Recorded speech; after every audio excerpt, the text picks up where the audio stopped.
2001 में मैंने 14 जुलाई को, जब मैं अपने दोस्त जॉर्ज के साथ था, मैंने नजात की वो दुआ की और मैंने यीशु को अपना बचाने वाला और खुदा कबूल किया।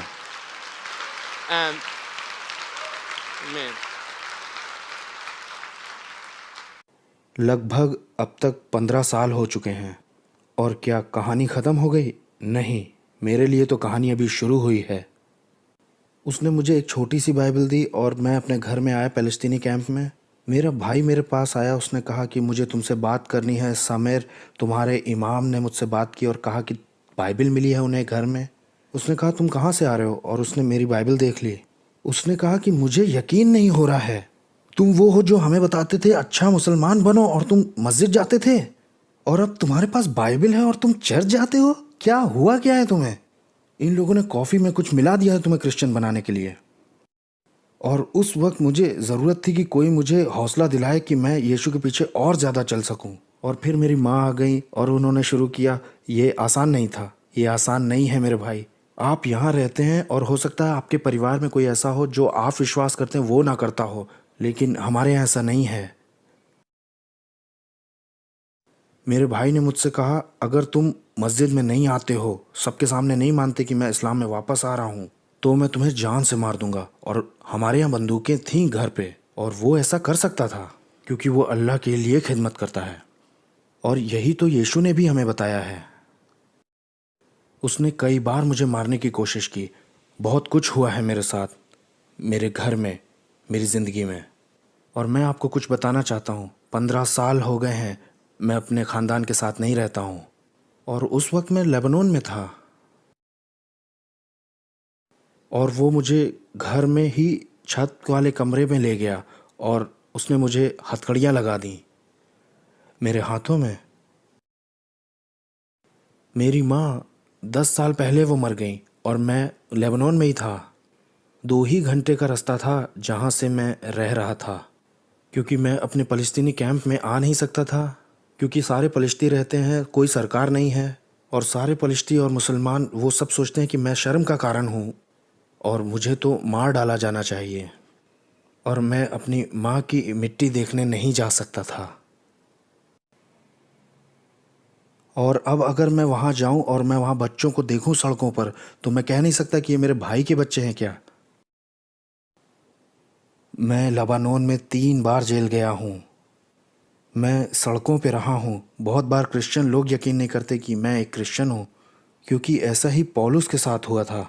बरनबास आता है और उसे क्रिश्चियन लोगों से मिलवाता है और हौसला देता है, क्योंकि कभी कभी हम भी यकीन नहीं करते हैं कि खुदा ऐसे काम कर सकता है, और खुदा सचमुच ऐसा कर सकता है। बहुत कुछ हुआ है मेरे साथ। यूट्यूब पर भी, आप इस वक्त भी गूगल पे जाके देखिए, अरबिक में डालिए इन्फिडल सैमर मोहम्मद, आपको मेरी तस्वीर मिलेगी और मेरा गाना मिलेगा अलकायदा का। वो गाना अलकायदा का है। और जो मेरे इमाम थे वो बंदूकों के साथ आधे घंटे यूट्यूब पे, आप देखिए, कुछ तो हमने हटा लिया लेकिन कुछ अभी भी हैं। लोग मुझे मारना चाहते हैं क्योंकि मैंने कुछ टेलीविज़न पे बात की है इस्लाम के बारे में। क्यों? क्योंकि वो कहेंगे कि मैंने कुछ टेलीविज़न पे कहा है कि इस्लाम रिलीजन ऑफ पीस नहीं है। ओके, तो तुम मुझे इसलिए मानना चाहते हो क्योंकि मैंने ये बोला इस्लाम शांति का धर्म नहीं है। देख रहे हैं आप?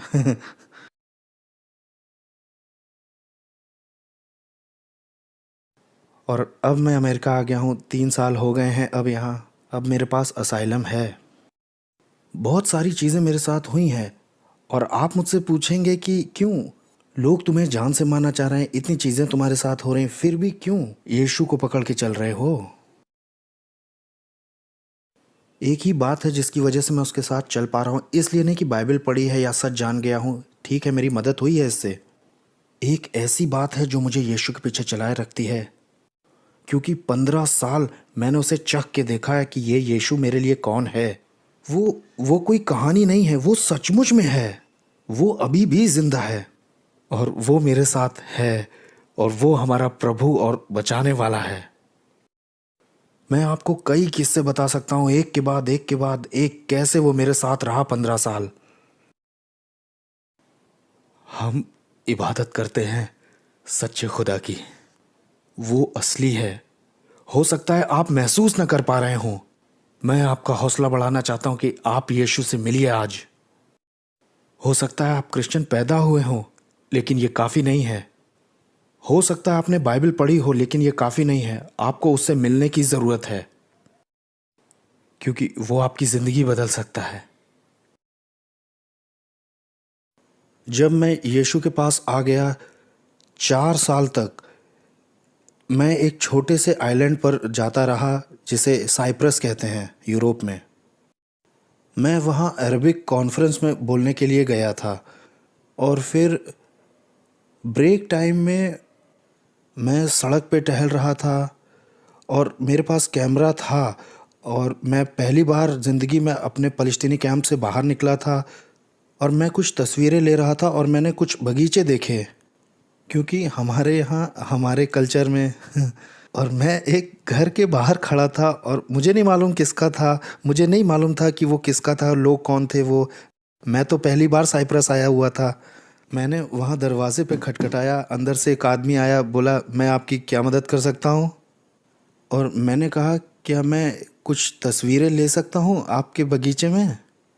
और उसने कहा ठीक है, और उसने मेरी मदद भी की कुछ फ़ोटोज़ लेने में। और फिर उसने मुझसे पूछा तुम कहाँ से आए हो। मैंने कहा मैं लेबनान से आया हूँ, मैं इस कॉन्फ्रेंस में बोलने आया हूँ, अरब कॉन्फ्रेंस में। उसने कहा अरे मैं भी क्रिश्चियन हूँ, मैं अमेरिका में पास्टर हूँ, आओ मेरे परिवार से मिलो। और मैंने वहाँ उनके परिवार के साथ, उनकी पत्नी के साथ कॉफ़ी पी बैठ के। लेकिन उन्होंने कहा कि तुम तो लेबनान के हो। मैंने बताया कि नहीं, मैं फ़लस्तीनी हूँ, लेकिन मैं बढ़ा वहीं पे हूँ लेबनान में। और उसने अपनी पत्नी की तरफ देखा और मुझसे कहा कि तुम्हें मालूम है हम कौन हैं। मैंने कहा हाँ, आप अमेरिका से हैं और आप यहाँ मिशनरीज़ हैं। उन्होंने कहा हाँ, लेकिन हम यहूदी हैं और यीशुआ में यकीन करते हैं, जीसस पे। मैंने कहा क्या, मैंने यहूदियों के साथ कॉफ़ी पी ली। और क्योंकि पहली बार मैंने अपनी ज़िंदगी में यहूदियों को देखा था ऐसे। यहूदी अच्छे होते हैं भाई। और इस किस्से को सुनिए, उन्होंने मुझसे कहा कि भाई समर, आप कल आ सकते हैं, हमारी यहाँ पर कुछ मिनिस्ट्री है जिसमें कुछ जवान लोग आते हैं ट्रेनिंग के लिए, जो कि बाइबल सीखना चाह रहे हैं, और हम चाहते हैं कि आप अपनी गवाही दें उनको। मैंने कहा ठीक है। मैं तो अरब कॉन्फ्रेंस में आया था और मुझे इन लोगों के बारे में कुछ नहीं मालूम था, लेकिन खुदा का काम मुझसे अभी पूरा नहीं हुआ था वहाँ। और मैं मिलने आया इन जवान लोगों से, और एक आदमी मेरे पास आया और उसने मुझसे अरबिक भाषा में बात करना शुरू कर दिया। मैंने कहा तुम्हें अरबी कहाँ से आती है, और मेरा हाथ उसके हाथ में ही था। ओह, तुम्हें अरबी कहाँ से आई। उसने कहा ओह, मेरे देश में बहुत सारे अरब लोग आते हैं। मैंने कहा अरे वाह, तुम कहाँ से हो। उसने कहा मैं इज़राइल से हूँ। मैंने कहा क्या, इज़राइल। मैंने हाथ छू लिया है। हाँ, मैं उस वक्त यीशु पे यकीन करता था 2005 में, लेकिन मैं अभी भी इज़राइल से नफ़रत करता था। लेकिन क्योंकि खुदा का काम पूरा नहीं हुआ था। क्योंकि जब खुदा आपको बदलना चाहता है तो वो पूरा का पूरा बदलता है। और क्योंकि उस वक्त मैं लेबनान में रहता था, और अगर आपको इसका मतलब नहीं मालूम है, लेबनान में हमारा उनसे कोई कनेक्शन नहीं है, हम दुश्मन हैं। अगर गवर्नमेंट को पता चल गया कि मैं इजरायली से मिला हूँ वहाँ यूरोप में, तो मैं जेल जाऊँगा, क्योंकि हमें इजाज़त नहीं है इजरायलियों से बात करने की। और पास्टर मेरी तरफ चलते हुए आया, उन्होंने कहा ब्रदर समीर, हमको थोड़ा माफ़ करिएगा, क्योंकि मैं थोड़ा नर्वस हो गया था। उन्होंने मुझसे कहा brother Sameer, I am sorry, क्योंकि हमने आपको बताया नहीं कि यहाँ 6 जवान लोग हैं इजराइल से, और यहाँ हम सारे विश्वासी यहूदी हैं, यीशु पे यकीन करते हैं। मैंने कहा क्या, मैं तो यहाँ अरब कॉन्फ्रेंस में आया था, मुझे क्या ज़रूरत थी अपने दुश्मनों से ये गवाही शेयर करने की। और मैंने अपनी गवाही शेयर की, और मैंने उन्हें बताया कि अगर मैं 5 साल पहले यहाँ आता तो मैं यहाँ बम लगा देता, यहाँ आपके यहाँ भी लगा देता। आप ज़्यादा खुश मत होइए, सचमुच में। और जब मैंने अपनी टेस्टिमनी दे दी वहाँ पे, 5 जवान इजरायली स्टेज पर वहाँ मेरे, और मुझसे कहा भाई सामेर, इज़राइल देश के नाम में प्लीज़ हमें माफ़ी दे दीजिए। हम बहुत दुखी हैं आपके और आपके परिवार के साथ जो हुआ उसके लिए, और अब इज़राइल देश के नाम में हमारी मदद कीजिए कि हम आपके पैर धो सकें। और मैं देख रहा था जब वो लोग लेके आ रहे थे पानी वगैरह, मैं यकीन ही नहीं कर पाया कि ये मेरे दुश्मन जिन्हें मैं मारना चाहता हूँ, इजरायली, और ये लोग मेरे पैर धोना चाह रहे हैं। अब मैं आपको तस्वीर दिखाना चाहता हूँ वो। और जब ये जवान लोग आए और तो मैंने रोना शुरू कर दिया। और उस वक्त पवित्र आत्मा ने मेरे दिल को खोल दिया और मेरा ऑपरेशन कर दिया और सारी घृणा को बाहर निकाल दिया इज़राइल के लिए, और बहुत सारा प्यार इस देश के लिए भर दिया। कौन कर सकता है ऐसा? हो सकता है खुदा ने आपके दिल में इंडिया के लिए, फिलीपींस के लिए या किसी और देश के लिए प्यार दिया हो। मैं यहाँ राजनीति की बात नहीं कर रहा हूँ। फ़लस्तीनी होने पर, मुसलमान भी होने से पहले खुदा ने मुझे मोहब्बत दी है इज़राइल के लिए, और मैं ये कहने में घमंड करता हूँ। मैं राजनीति की बात नहीं कर रहा हूँ। मैं इज़राइल से प्यार करता हूँ, मैं यहूदियों से प्यार करता हूँ, मैं उन्हें मसीह के बारे में बताना चाहता हूँ। कौन कर सकता है ऐसा? मोहम्मद? कोई दूसरा मजहब? या यहूदी लोग? सिर्फ यीशु ही कर सकता है। और अब मिडिल ईस्ट में 70 साल हो चुके हैं जिसमें अरबी और यहूदी लड़ रहे हैं ज़मीन के लिए, और अमेरिका और दूसरे देश उनकी मदद भी करना चाहते हैं। हम क्या करें? अब 70 साल हो चुके हैं और कुछ भी नहीं हुआ। आपको मालूम है इसका हल क्या है? हल मुझे मालूम है, हल मुझे मिल गया है। जब अरब और यहूदी यीशुआ के पास आएंगे, जीसस के पास आएंगे, तो वहां होगी शांति और वहां होगा शालोम। यीशु के बिना शांति नहीं हो सकती, बिना यीशु के शांति नहीं हो सकती। यही है जो खुदा ने हमें बताया है क्रूस पर, जहां अन्य जाति और यहूदी मिलते हैं वहीं शांति होती है, क्योंकि वो हमारी शांति है। वो है हमारा खुदावंद और बचाने वाला। ये काम यीशु का है जो वो अभी भी कर रहा है। हो सकता है कि आप इसे महसूस ना करते हो, लेकिन मैं आपको कुछ बताना चाहता हूँ कि प्रेरितों के काम अभी ख़त्म नहीं हुए हैं, क्योंकि खुदा आज, कल और हमेशा वो अभी भी चमत्कार करता है। आप मिडिल ईस्ट में और क्या होते हुए देख रहे हैं? क्या देखते हैं आप CNN में और फॉक्स न्यूज़ में? आप देखते हैं ISIS वो लोगों को मारता है इस्लाम के नाम पे, और बहुत कुछ होता है, यही देखते हैं आप। हाँ, लेकिन मैं आपको कुछ बताना चाहता हूँ। मैं खुदा का शुक्र करता हूँ जो वो कर रहा है मिडिल ईस्ट में ISIS के साथ। जानते हैं क्यों?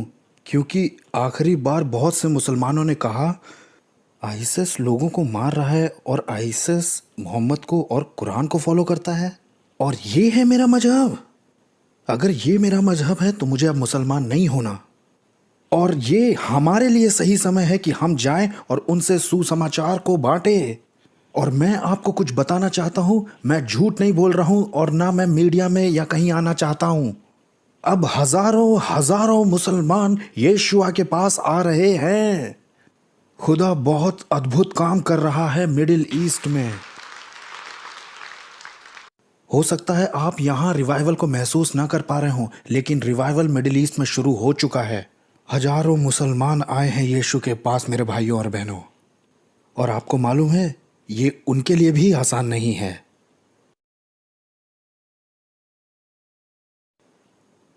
ये आसान नहीं है क्योंकि इस्लाम तलवार के साथ ही आता है। अब मैं आपको कुछ तस्वीरें दिखाना चाहता हूँ। मेरा दिल अभी भी मिडिल ईस्ट में ही लगा है। 3 महीने पहले मैं टर्की में था, इराक और सीरिया के बॉर्डर के पास, और मैं आपको कुछ तस्वीर दिखाना चाहता हूँ। ये आपके ही भाई बहन हैं इराक के, और ये लोग इराक में रहते हैं आईसिस की वजह से। इन लोगों से कहा गया है अगर तुम मुस्लिम नहीं बनोगे तो हम तुम्हें मार देंगे, और या तो तुम ये देश छोड़ दो। ये लोग नए क्रिश्चियन हैं इराक से। हम उनकी मदद करते हैं, उनके लिए खाने के लिए भी बनाते हैं बारबेक्यू में। यहाँ लगभग 150 परिवार हैं। दूसरी तस्वीर लगाइए। ये लोग जो हैं ये लोग सीरिया से हैं। हम इस तरह से इनके लिए राशन खाने के सारे पैकेट बनाते हैं, और हम इन्हें बाइबल भी देते हैं। हम इन्हें यीशुआ की मोहब्बत दिखाते हैं, लव ऑफ जीसस।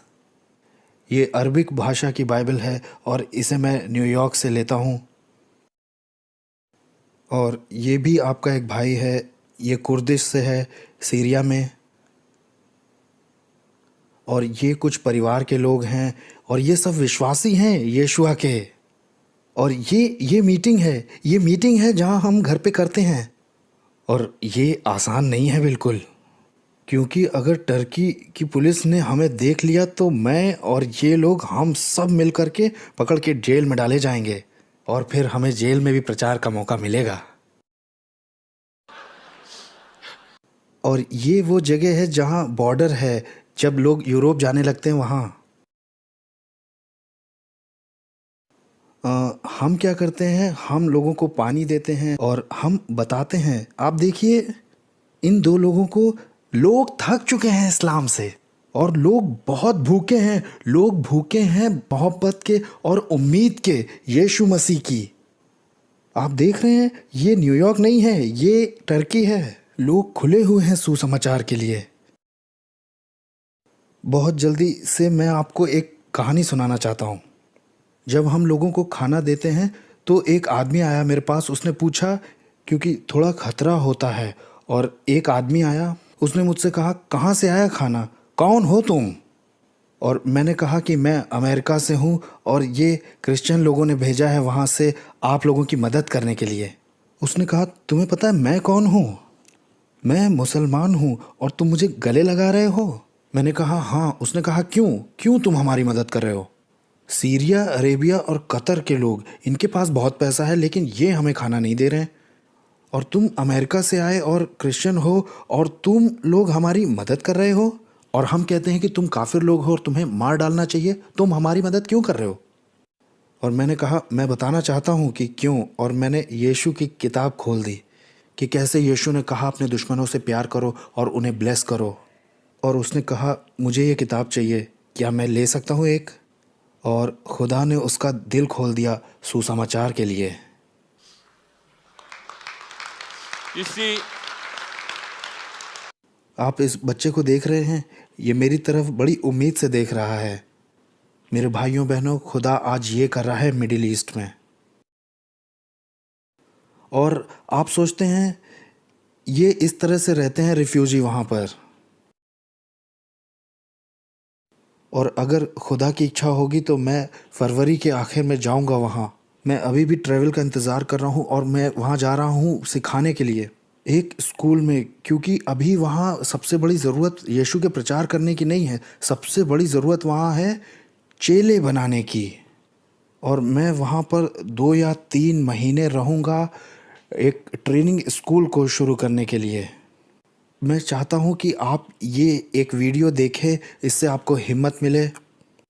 और इस वीडियो में आपके ही भाई बहन हैं, वो जो इतने दुख और सताव के साथ सीरिया में आए हैं बपतिस्मा लेने के लिए। और ये पानी समुंदर का है।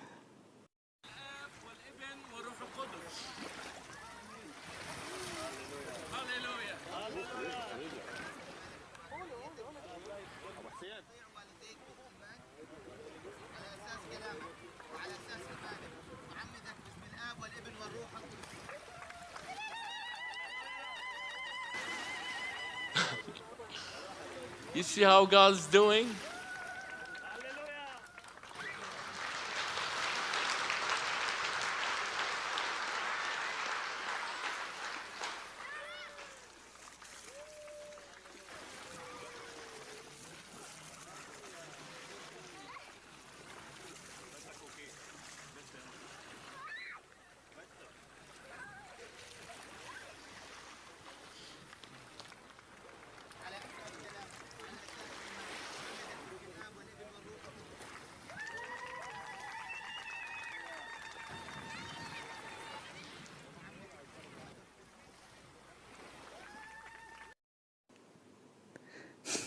और आपको कहना चाहता हूँ,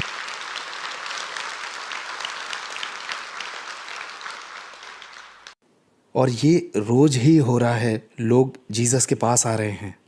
हो सकता है आप यहाँ अमेरिका में रिवाइवल ना महसूस कर रहे हों, लेकिन हमारा खुदा सो नहीं रहा है। हो सकता है आप इसे फील ना करें क्योंकि आप कनेक्ट नहीं हो रहे हैं, लेकिन वो काम कर रहा है। ये आपके ही भाई बहन हैं जो कि दुख उठा रहे हैं, और मैं आपको इनकरेज करता हूँ, सिर्फ इसे देख के खुश मत होइए, बल्कि इनके लिए दुआ करिए। जो मुस्लिम बैकग्राउंड से आए हैं विश्वासी, वो बहुत दुख उठा रहे हैं मिडिल ईस्ट में। वो लोग जेल में भी हैं, इसलिए नहीं कि उन्होंने कोई गलत काम किया है, बल्कि इसलिए कि उन्होंने कहा कि हम यीशु के पीछे चलेंगे। उनके लिए दुआ कीजिए। मेरे भाइयों और बहनों, कभी कभी हम कहते हैं, मैं यहाँ 3 साल हो गया है मुझे अमेरिका में, और अगर आप कहें, मुझे माफ़ करिएगा, मैं अपना दिल खोलना चाहता हूँ अपनी टूटी फूटी इंग्लिश में। मैं कहता हूँ कभी कभी, क्यों मुझे यहाँ लाए हैं? मेरा दिल तो अमेरिका के लिए शुक्रिया, लेकिन मेरा दिल तो मिडिल ईस्ट में लगा है। यहाँ अमेरिका में मुझे क्यों लेके आए हैं? और खुदा यहाँ मेरे लिए बहुत सारे दरवाजे खोल रहा है, चर्च में भी बोलने के लिए, सिर्फ एक बात के लिए, ताकि मैं आपको बताऊं और पूरे अमेरिका के चर्च को बताऊं कि आपको जागने की ज़रूरत है। आपको जागने की ज़रूरत है। जानते हैं क्यों? क्योंकि मैं यहाँ अमेरिका में देखता हूँ, पास्टर मुझे ऐसा बोलने के लिए माफ़ करिएगा, लेकिन मैं यहाँ अमेरिका में देखता हूँ क्रिश्चियनिटी बस एक कल्चर बन गई है। मैं तो चर्च जाता हूँ, मेरे पास बाइबल भी है, हम घर जाते हैं, खाने से पहले दुआ कर लेते हैं। ये क्रिश्चियनिटी, मुझे माफ़ करिए, हो सकता है कि मैं गलत हूँ, लेकिन ये वो नहीं है जो हमें यीशु के लिए मजबूत होना चाहिए। हमें यीशु के लिए बोल्ड होना चाहिए। What? You know what? मैंने सुना है बहुत से लोगों को, बहुत से पास्टर्स को, वो कहते हैं हमें यहाँ रिफ्यूजी लोग नहीं चाहिए, हमें नहीं चाहिए बहुत सारे मुसलमान लोग, क्योंकि ये लोग खतरनाक हैं। और मैं मानता हूँ कि ये लोग खतरनाक हैं। इस्लाम खतरनाक है। जानते हैं क्यों? क्योंकि आप लोग अपने काम को नहीं कर रहे हैं, और आपका काम है यीशु के बारे में बताना, और इन लोगों को यीशु के प्यार की जरूरत है। क्यों नहीं जाते हो आप लोग और सुसमाचार को प्रचार करते हो? वो कैसे सुनेंगे जब तक आप उन्हें बताएंगे ही नहीं? अगर आपने बोला ही नहीं, अगर ये आदमी जॉर्ज मुझे यीशु के बारे में नहीं बताता, तो हो सकता है मैं आइसिस के साथ होता। हम सोचते हैं, अरे ये मुसलमान है, कहीं हो सकता है मुझे मार ना दे अगर मैंने इसको यीशु के बारे में बताया तो। लेकिन देखिए पौलुस ने क्या कहा है रोमियो 10 में, कोई इंसान कैसे सुनेगा जब तक कि प्रचारक ही ना हो। खुदा चाहता है कि हम सारे संसार में जाएं और सुसमाचार का प्रचार करें, और कुछ लोग जाते भी हैं, उनके लिए तो शुक्रिया, लेकिन बाकी लोग सिर्फ बैठे रहते हैं और सोते रहते हैं। और अब खुदा आपके घर के बगल में किसी मुसलमान को ले आता है रहने के लिए, और हम कहते हैं नहीं नहीं नहीं नहीं, हम उनसे यीशु के बारे में नहीं बात करेंगे। आपको यीशु से शर्म आती है क्या? या वो आपके लिए सच्चा ही नहीं है? हो सकता है कि वो सचमुच हो ही ना। अगर यीशु ने आपकी ज़िंदगी को बदला है और उसने आपकी ज़िंदगी बचाई है, तो यीशु को अपने तक ही क्यों रखे रहते हैं आप? आपको मालूम है, हर एक मसीही का, हर एक आदमी का, हर एक औरत का, हमारे पास एक काम है करने, और मिशन ये है कि हम अपने बाइबल को लेकर के जाएं और अपने सुसमाचार को बताएं। मेरे भाइयों और बहनों, सारे मुसलमान देशों की ओर से मैं ये सवाल आपसे पूछता हूं, क्यों आपने हमें नहीं बताया अपने यीशु के बारे में? क्यों आपने सिर्फ अपने तक ही यीशु को रखा? आज मैं दुआ करता हूं, आज की शाम कुछ लोग खड़े हों यीशु के लिए। ओह, लेकिन ये तो हमें मार भी सकते हैं। ओह हाँ, हालेलुया, हम यीशु के पास चले जाएंगे अगर ये लोग हमें मार देंगे तो। आपको मालूम है, डर की आत्मा खुदा की तरफ से नहीं है। आपको मालूम है ना? डर की आत्मा शैतान की तरफ से होती है, और खुदा हमको डर की आत्मा नहीं देता है।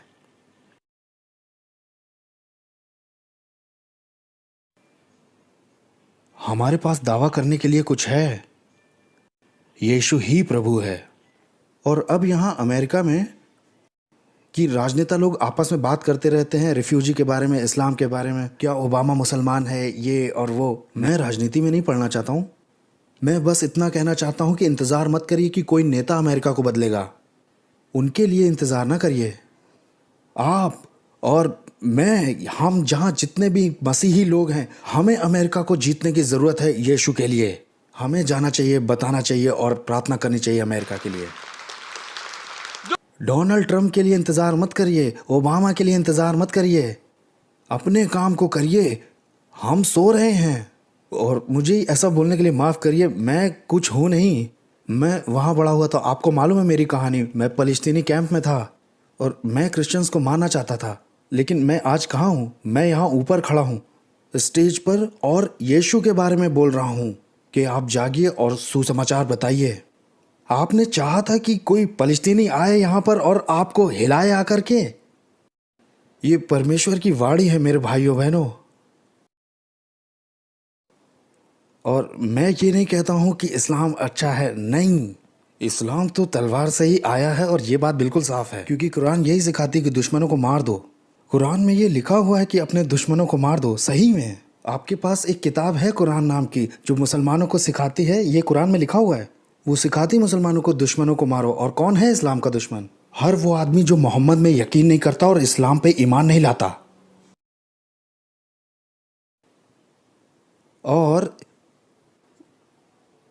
और ये किताब क्या कहती है?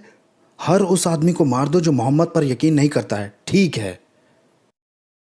और यहाँ आपके पास बहुत सारे मुसलमान हैं और वो मुसलमान कहेंगे नहीं, हमारी किताब ऐसा नहीं कहती है। हमारे यहाँ तो, अरे हमारा धर्म तो शांति का धर्म है। इससे पहले कि तूफान आ जाए, आपको जागना होगा और सुसमाचार बताना होगा। मैंने मिशिगन में सुना है कि ड्यूट्रॉन में आपको मुसलमानों को सुसमाचार बताने की बिल्कुल इजाज़त नहीं।